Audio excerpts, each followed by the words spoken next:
Next is torque acting on a dipole placed in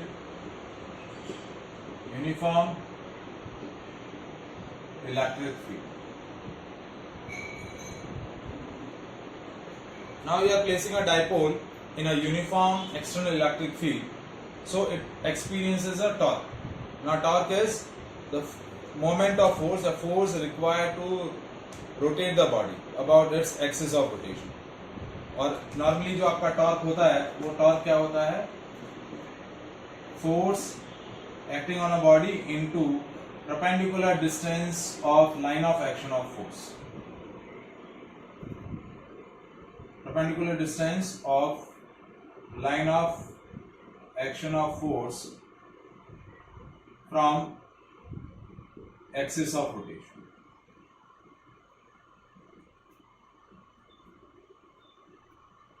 ठीक है, जैसे थोड़ा सा इसको हम वर्कआउट कर लेते हैं। जैसे ये आपका पॉइंट P है, ठीक है, ये आपका ओरिजिन। अब इस पॉइंट P पर फोर्स क्या लग रहा है?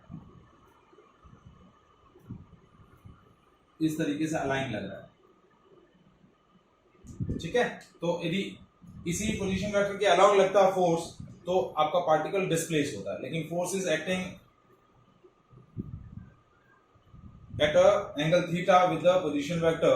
तो अब इस फोर्स की जो लाइन ऑफ एक्शन है, इस लाइन ऑफ एक्शन से ये जो परपेंडिकुलर डिस्टेंस आ रही है, ये परपेंडिकुलर, ये यदि सपोज पोजीशन वेक्टर r है तो आपका फोर्स क्या हो जाएगा? टॉर्क क्या हो जाएगा? Force into this perpendicular distance. ये आपकी r परपेंडिकुलर, ठीक है, क्योंकि देखिए ये थीटा है, ये एंगल भी theta.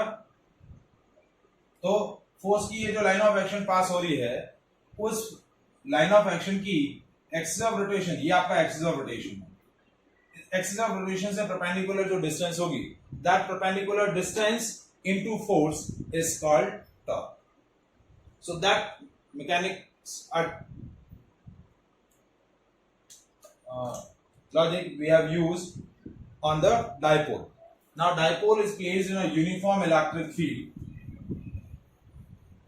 So as we discussed, the uniform electric field is represented by parallel and equidistant electric field lines.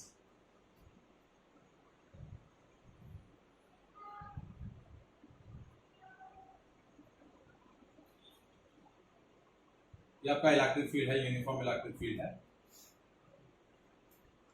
Now dipole is placed in a uniform electric field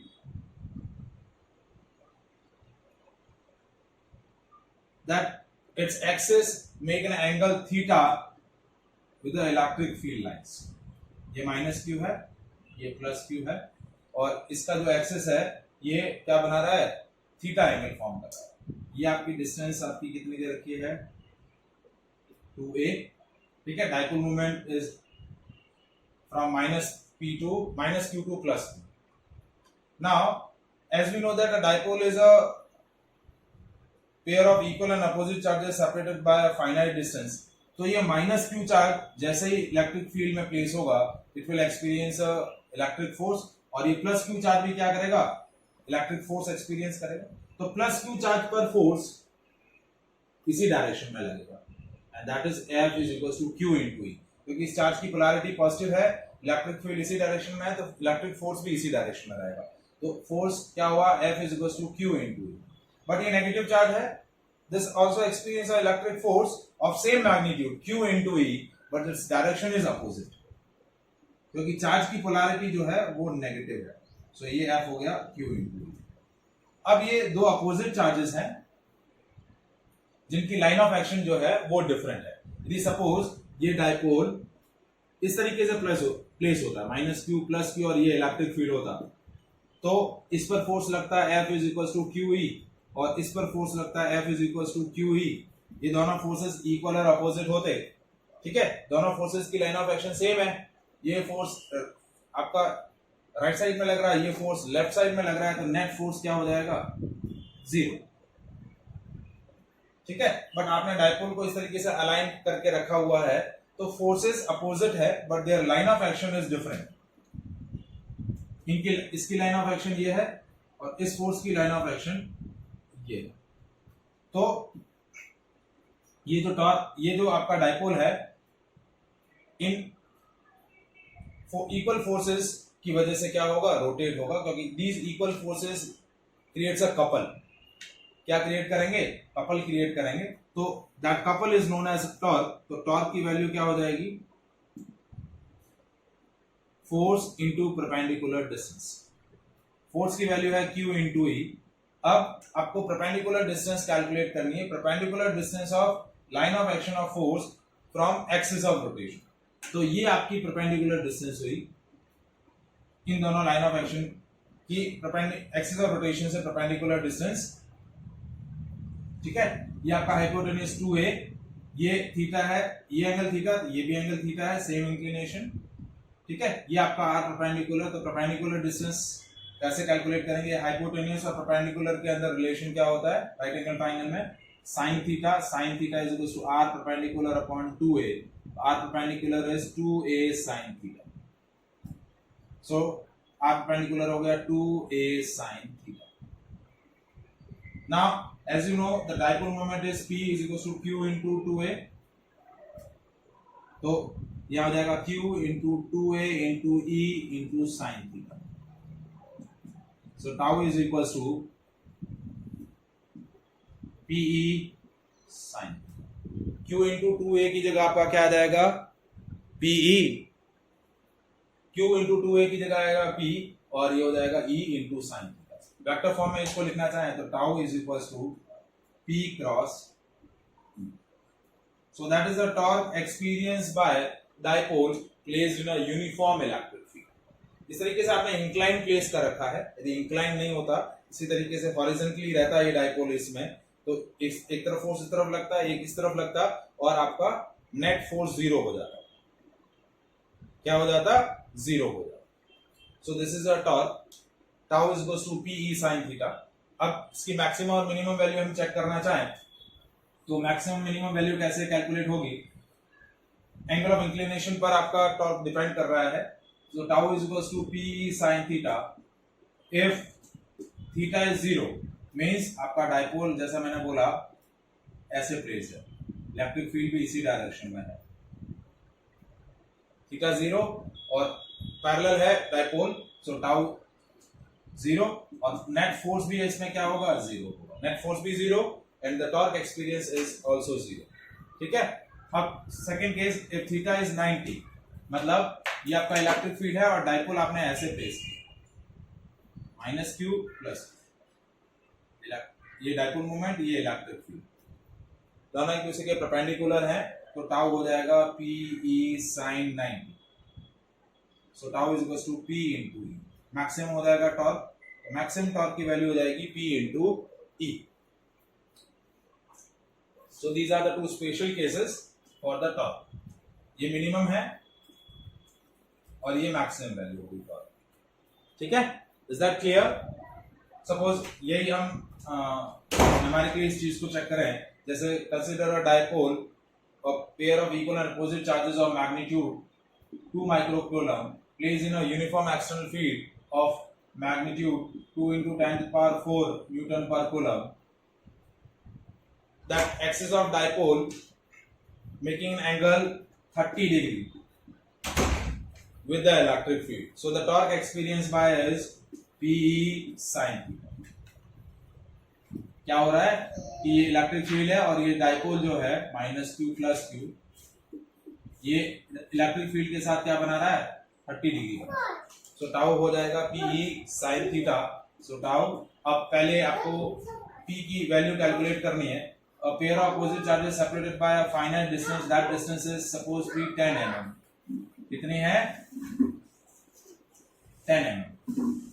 तो पहले डाइपोल मोमेंट कैलकुलेट करेंगे, that is q into 2a, so 2 into 10 to the power minus 6, ये 2a, इसकी value 10 mm है, तो 10 into 10 to the power minus 3, तो हो जाएगा 2 into 10 to the power minus 8 coulomb into metre. ये डाइपोल मोमेंट की वैल्यू हो गई।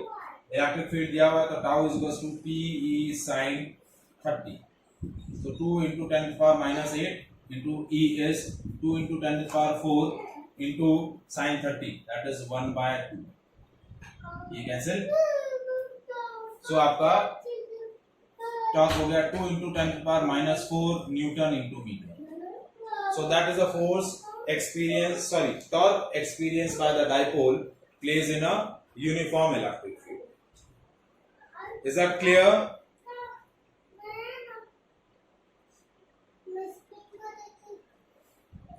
ठीक है.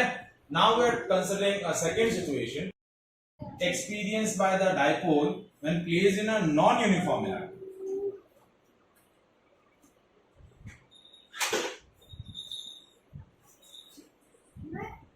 Now we are considering the torque acting on a dipole in a non-uniform electric field.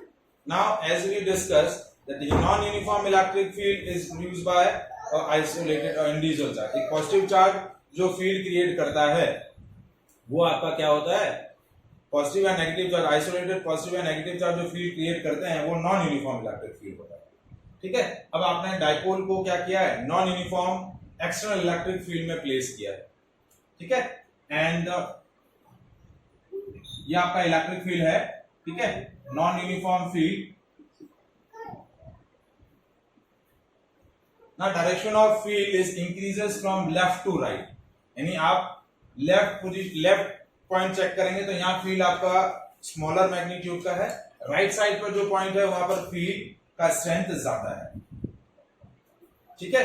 Place to place field change होता है, उसी field को हम नॉन यूनिफॉर्म फील्ड बोल रहे हैं. तो इस पॉइंट पे सपोज इस रीजन में कोई पॉइंट लेंगे तो यहाँ फील्ड कम है, यहाँ कोई पॉइंट होगा तो इस पर फील्ड ज्यादा है, यहाँ कोई पॉइंट होगा तो यहाँ फील्ड ज्यादा है, उससे ज्यादा है. मतलब लेफ्ट साइड में फील्ड इंटेंसिटी कम है, राइट साइड में फील्ड इंटेंसिटी ज्यादा. Now we are placing a dipole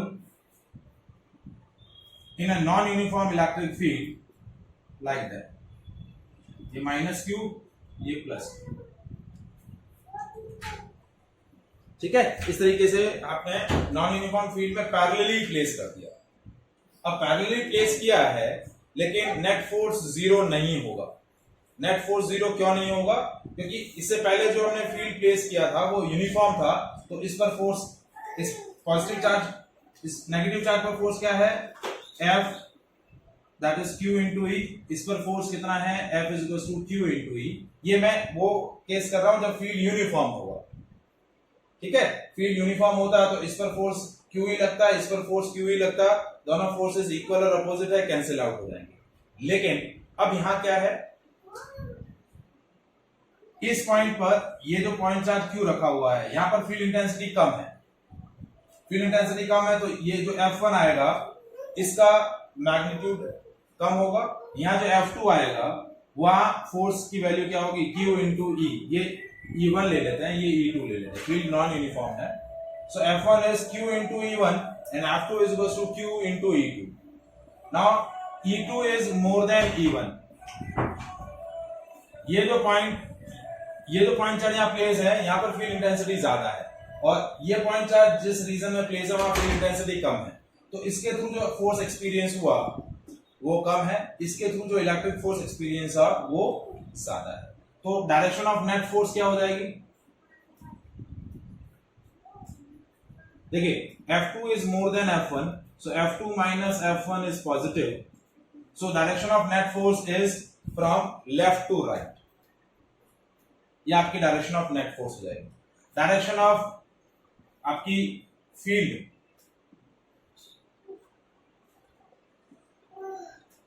वो भी किस डायरेक्शन में होगी, इसी डायरेक्शन में जैसा मैंने बोला है.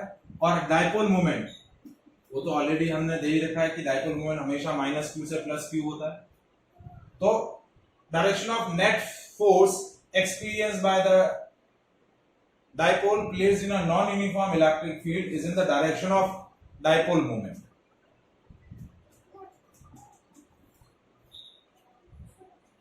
Is that clear? समझ में आया ये logic? Now we taking a second situation जिसमें हमने डाइपोल को क्या कर दिया, अपोजिट कर दिया. मतलब क्या किया,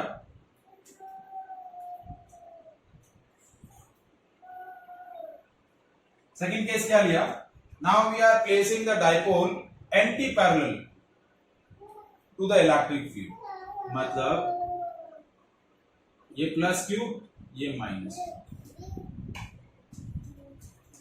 अब जो प्लस क्यू चार्ज है that will be placed in a region where the electric field intensity is less and plus Q charge is placed in a region where electric field intensity is more. ठीक है, तो अब ये वाला positive charge जो force है वो कहां एक्सपीरियंस करेगा, ये F1 is equal to Q into E1, और ये कहां फोर्स एक्सपीरियंस करेगा, इस तरफ F2 that is Q into E2। इस फोर्स की direction opposite to the electric field होगी, इस फोर्स की direction towards the electric field होगी। ठीक है, इस बार भी क्या हो रहा है आपका, सेम वही चीज, F2 is more than F1, क्योंकि ये जो चार्ज है उसका मैग्नीट्यूड सेम है but it present in a increasing electric field region, तो इसके थ्रू जो फोर्स एक्सपीरियंस होगा वो ज्यादा होगा, इस चार्ज की वजह से जो फोर्स एक्सपीरियंस हो रहा है वो कम। Again F2 is more than F1, F2 minus F1 is positive, but the direction of net force जो होगी वो आपकी क्या हो जाएगी, change. Now direction of net force is from right to left, क्योंकि F2 बड़ा है F1 से, F2 की डायरेक्शन राइट टू लेफ्ट है, तो डायरेक्शन ऑफ नेट फोर्स ये हो जाएगी, एंड डायरेक्शन ऑफ फील्ड जो है वो उसके अपोजिट रहेगी। डाइपोल मोमेंट अभी भी क्या होगा आपका, minus Q2 plus. So the main point is what, that whenever you place a dipole in a non-uniform electric field, the net force experienced by it is non-zero. उसके through कोई ना कोई net force experience होगा, net force zero नहीं होगा। उस reason का force ज्यादा रहेगा जहां पर फील्ड इंटेंसिटी ज्यादा है, और नेट फोर्स की डायरेक्शन उसी डायरेक्शन में रहेगी। ये माइनस क्यू देखिए, माइनस क्यू आपने यहां प्लेस किया तो माइनस क्यू जिस रीजन में है वो ग्रेटर फील्ड इंटेंसिटी का है, तो उस डायरेक्शन की अब फोर्स आपकी अपोजिट हो गई, तो इस डायरेक्शन नेट फोर्स आपका इस डायरेक्शन में हो गया, राइट टू लेफ्ट। प्रीवियस वाले केस में क्या था आपका, प्लस चार्ज का कोई रोल नहीं है, जो रोल है वो सिर्फ किसका है, फील्ड इंटेंसिटी का है। जहां पर फील्ड ज्यादा होगा चार्ज सिर्फ क्या कर रहा है, फोर्स की डायरेक्शन को चेंज कर रहा है। चार्ज क्या कर रहा है, फोर्स की डायरेक्शन को चेंज कर रहा है। So that is a torque acting on a dipole placed in a non-uniform electric field. Is it clear?